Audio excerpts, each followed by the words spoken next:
ओम नमो नारायण। आज मैं आपके सामने प्रस्तुत हुआ हूँ एक और धर्मशास्त्र लेकर। इस धर्मशास्त्र का नाम है श्रीमद् भगवत गीता। ठीक है, ये भगवत गीता मैंने निःशुल्क ऑर्डर करी है। अगर आप भी जानना चाहते हैं, अगर आप पाना चाहते हैं ये भगवत गीता, तो आप डिस्क्रिप्शन बॉक्स में दिए गए लिंक पर क्लिक करें और वहाँ से इस भगवत गीता को ऑर्डर करने की विधि जानें। ठीक है, वहाँ मैंने बता रखा है कि कैसे आप इसे ऑनलाइन ऑर्डर कर सकते हैं। देखिए, ये इस तरह से इस पैकेजिंग के साथ मेरे पास इंडिया पोस्ट के द्वारा पहुँचाई गई भगवत गीता है। ठीक है, इसमें मेरा नेम एड्रेस वगैरह दे रखा है। ठीक है, और ये जिस ट्रस्ट के द्वारा ये भगवत गीता निःशुल्क वितरण की जा रही है, इसका नाम है श्री परमहंस स्वामी अड़ंगानंद जी आश्रम ट्रस्ट। ये उसका एड्रेस वगैरह है। ठीक है, तो अब बात करते हैं इस भगवत गीता के बारे में, ये किस तरीके की भगवत गीता है। ठीक है, देखिए, भगवत गीता आपको मिल जाती है, ये हार्ड बाउंड में आती है। ठीक है, पट्टे वाली भगवत गीता है। ठीक, तो ये सालों साल आपके पास टिक के रहेगी। ठीक है, देखिए, इसमें चमकीले अक्षरों से लिखा गया है, सुनहरे अक्षर हैं, सुनहरे रंगों का प्रयोग किया गया है। लिखा गया है श्रीमद् भगवत गीता यथार्थ गीता। ठीक है, ये हैं स्वामी अड़ंगानंद जी, जिन्होंने इस भगवत गीता के ऊपर टीका लिखी है। ठीक है, ये मैंने हिंदी लैंग्वेज में मंगाई हुई भगवत गीता। ठीक है, फ्रंट इस तरीके का है, बैक इस तरीके का है इसका। ठीक है, अब मैं थोड़ा इसकी डायमेंशन बता देता हूँ, कितनी लंबी कितनी चौड़ी है। ठीक है, देखिए, इसकी लंबाई है करीबन करीबन है इसकी लंबाई 5.5 इंच। ठीक है, 5.5 इंच करीबन आ रही है, थोड़ा सा ज़्यादा ही है 5.5 इंच से। और चौड़ाई है इसकी करीबन 9 इंच। ठीक है, 5.5 बाई 9 इंच की किताब है। ठीक है, अब ज़रा मोटाई पर भी बात कर लें कि कितनी मोटी किताब है। मैं ज़रा पट्टों को हटा देता हूँ। ठीक है, अब बताता हूँ, सिर्फ पेपर के साथ मैं बताता हूँ कि इसकी चौड़ाई कितनी है। ठीक है, ये करीबन आपकी आ रही है 2 सेंटीमीटर। ठीक है, 2 सेंटीमीटर करीबन चौड़ी है। ज़रा अंदर की बात कर लेते हैं कि इसमें किस तरह से दिया गया है। देखो, इस तरह से यहाँ पर कोई ये दिखाया गया है। ठीक है, अब फ्रंट पेज बताता हूँ मैं आपको। फ्रंट पेज इस तरीके का है इसका। ठीक है, श्रीमद् भगवत गीता और यथार्थ गीता के नाम से ये जानी जाती है। ठीक है, धर्मशास्त्र है ये, और ये कुछ ट्रस्ट से संबंधित एड्रेस वगैरह दिए गए हैं, आप पढ़ सकते हैं। ठीक है, देखिए, मार्केट का मूल्य इसका 200 रुपये, पर आपको ये इस ट्रस्ट के द्वारा निःशुल्क दी जा रही है। ठीक है, देखिए, कुछ पेज आपको यहाँ पर को कलर्ड मिल जाते हैं, बहुत ही स्मूथ क्वालिटी है। और स्वामी अड़ंगा जी ने कुछ यथार्थ गीता के बारे में कुछ पंक्तियाँ लिखी हैं, उसको पढ़ सकते हैं आप।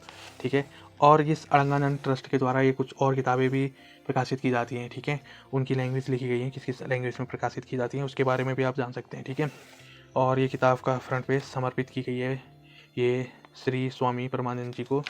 ठीक है, जो कि अड़ंगानंद जी के गुरु जी ये रहे। ठीक है, और ये हैं स्वामी अड़ंगानंद जी। ठीक है, जिनके द्वारा ये किताब के ऊपर टीका लिखी गई। तो ये तो खैर पेज जो है कलर्ड है, पर पेज की क्वालिटी बहुत अच्छी है। ठीक है, थोड़ा बहुत गीता के बारे में बताया गया है कि महर्षि वेदव्यास ने जी ने गीता के बारे में क्या कहा था। ठीक है, ये थे भीष्म पितामह। ठीक है, उन्होंने भी गीता के बारे में कुछ लाइनें लिखी हैं, आप उसे पढ़ सकते हैं। ठीक है, गीता के महत्व के बारे में बताया गया था। ठीक है, धर्म से स्थान ये कुछ और बातें हैं। ठीक है, अधम क्या है, नियत विधि क्या है, ये कुछ चीज़ें लिखी गई। शास्त्र क्या है, धर्म क्या है। ठीक है, जो डेफिनेशन होती हैं, परिभाषा आती हैं, वो पढ़ सकते हैं। ठीक है, और ये फिलहाल ये अनुक्रमणा का है। ठीक है, इंडेक्स है, प्रथम अध्याय है, संशय विषाद योग। ठीक है, वैसे 18 अध्याय हैं गीता में, 18 चैप्टर्स हैं, उसके बारे में आप पढ़ सकते हैं। अब मैं बताता हूँ आपको सीधे भगवद गीता के बारे में। ठीक है, प्रथम अध्याय में ले चलता हूँ। देखो, पेज क्वालिटी बहुत अच्छी है इसकी, प्रिंटिंग क्वालिटी भी बेहतर है। ठीक है, अच्छी प्रिंटिंग क्वालिटी है। ठीक है, धृतराष्ट्र उवाच, धृतराष्ट्र कहते हैं, धर्म क्षेत्रे कुरुक्षेत्रे समवेता योजुत्सव मामकः पांडवा सचैव किम कुरु बता संजय। तो संजय से पूछते हैं धृतराष्ट्र, हे संजय, धर्म क्षेत्र कुरुक्षेत्र में एकत्र युद्ध की इच्छा वाले मेरे और पांडु के पुत्रों ने क्या किया। ठीक है, ये संस्कृत में लिखा है, ये इसका हिंदी में अर्थ है। और जो ये हिंदी में अर्थ लिखा गया है, इसके ऊपर फिर ये पूरी कमेंट्री लिखी गई है, टीका लिखी गई है कि उस समय जिस समय धृतराष्ट्र संजय से पूछ रहे होते हैं, उनके मनोभाव क्या होते हैं। ठीक है, किस उद्देश्य से वो कह रहे होते हैं, तो एक पूरी कमेंट्री लिखी गई है। ठीक है, एक धर्म के जानने वाले पर के अंदर क्या बात होती है, एक धर्म को ना जानने वाले पर क्या बात होती है, वो किस तरह से लक्षण करता है, इस तरह से पूरी बातें लिखी गई। और देखिए, फिर संजय हुआ, संजय जी कहते हैं, ये कहते हैं, फिर ठीक है, ये कहने क्या, उनका अंदर का मत क्या होता है, उनका भाव क्या होता है, वो बात कही गई है। ठीक है, धर्म से संबंधित बातें लिखी गई है। टीका का मतलब यही हुआ। ठीक है, कमेंट्री। ठीक है, उसके ऊपर व्याख्यान करना। ठीक है, उसके ऊपर प्रकाश डालना। इस तरह से संस्कृत में फिर उसका हिंदी अनुवाद यहाँ दिया गया। हर श्लोक के का अर्थ और उसका भावार्थ आपको मिलेगा। ठीक है, क्या अर्थ के अंदर भी जो क्या भाव निहित होते हैं वो मिलेगा। इस तरह से प्रथम अध्याय द्वितीय अध्याय चलते रहेगा, आपकी भगवत गीता इस तरह से चलते रहेगी। ठीक है, ये इस तरह से की है किताब है। ठीक, ये इस तरह से आपकी चलते रहेगी किताब है। ठीक है, कुछ 300 करीबन के आसपास इसके अंदर पेज है। ठीक है, ठीक, 300 कुछ पेजों की ये किताब है। देखिए, ये है विश्व गौरव सम्मान पत्र प्राप्त है इसे, ठीक है। वर्ल्ड रिलीजियस पार्लियामेंट के द्वारा, विश्व धर्म संसद के द्वारा इस यथार्थ गीता को सम्मान पत्र दिया गया है, क्योंकि इसकी कमेंट्री कही जाती है कि बहुत अच्छी कमेंट्री है, ठीक है। तभी इसका नाम यथार्थ गीता है। जिस तरह से समझाई गई थी ये भगवत गीता अर्जुन को श्री कृष्ण भगवान जी के द्वारा, तो ये उसी तरह से की बातें करती है, ठीक है। यहाँ लिखा भी है, सम्मानीय श्री स्वामी अड़ंगादीन जी महाराज जी परमहंस आश्रम, ठीक है, निवासी मिर्ज़ापुर के जो भी हैं उनको दिया गया है, ठीक है। जो इसकी कमेंट जिन्होंने इसको के संकलन करता है, ठीक है, जिन्होंने इसकी भगवद गीता पे कमेंट्री लिखी है, विश्व धर्म संसद द्वारा सम्मान पत्र है, ठीक है। और कुछ और भी है, ठीक है। प्रमाण पत्रों की तो खैर कमी नहीं है, इस भगवद गीता की तो ख्याति हर जगह है, ठीक है। विश्व हिंदू परिषद के द्वारा भी इसे सम्मान पत्र मिल चुका है, और ये पढ़ सकते हैं आप, माननीय उच्च न्यायालय इलाहाबाद का ऐतिहासिक निर्णय पढ़ सकते हैं, ठीक है। क्या कहा था माननीय उच्च न्यायालय इलाहाबाद के द्वारा इस भगवत यानी कि यथार्थ गीता के ऊपर, ठीक है। तो ये तो खैर इसकी प्रशंसा के लिए कहे गए बड़े बड़े आयोजकों या कहें बड़ी बड़ी ऑर्गेनाइजेशनों ने जो बात कही यथार्थ गीता के बारे में वो है, ठीक है।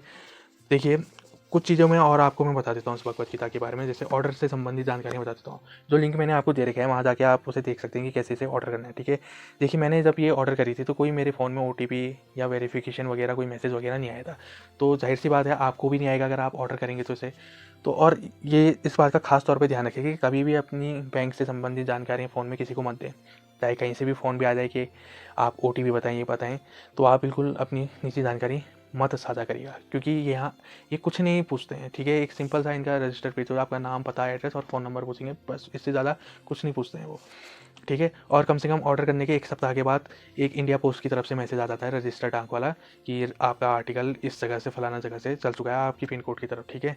तो वहाँ से आप ट्रैक कर सकते हैं इस किताब को कब तक आपकी ये किताब पहुँच जाएगी, ठीक है। मेरी किताब ऑर्डर करने के 15 दिन के अंतर्गत मेरे घर में पहुँच चुकी थी, ठीक है। तभी मैं आपको दिखा भी पा रहा हूँ, ठीक है, इसका रिव्यू दे पा रहा हूँ, ठीक है। थोड़ी बहुत मैंने ये किताब पढ़ भी ली है, ठीक। तो वैसे ही आपको भी ये पहुँच जाएगी, वैसे कम से कम 1 सप्ताह रुकिएगा, क्योंकि पोस्ट ऑफिस का पहले तो मैसेज आता है, ठीक है, क्योंकि ये भेजते हैं रजिस्टर्ड पोस्ट के द्वारा ही भेजते हैं, ठीक है, जिससे आप ट्रैक कर सकते हैं। और मोबाइल नंबर पे खैर आपको वो मैसेज मिल जाता है उससे, बाकी कहीं से कोई फ़ोन OTP वगैरह कहीं आपको साझा करने की ज़रूरत नहीं है, ठीक है। तो मैं आपसे आशा करता हूँ कि आप इस जानकारी को अपने प्रियजनों तक पहुँचाएंगे, ताकि वो भी इस भगवत गीता का भरपूर लाभ उठा सकें, अपने धर्म से वो जुड़ सकें, ठीक है, भगवत गीता सनातन धर्म का वो महत्व समझ सकें। इसी आशा के साथ मैं आपसे विदा लेता हूँ। जय श्री कृष्ण।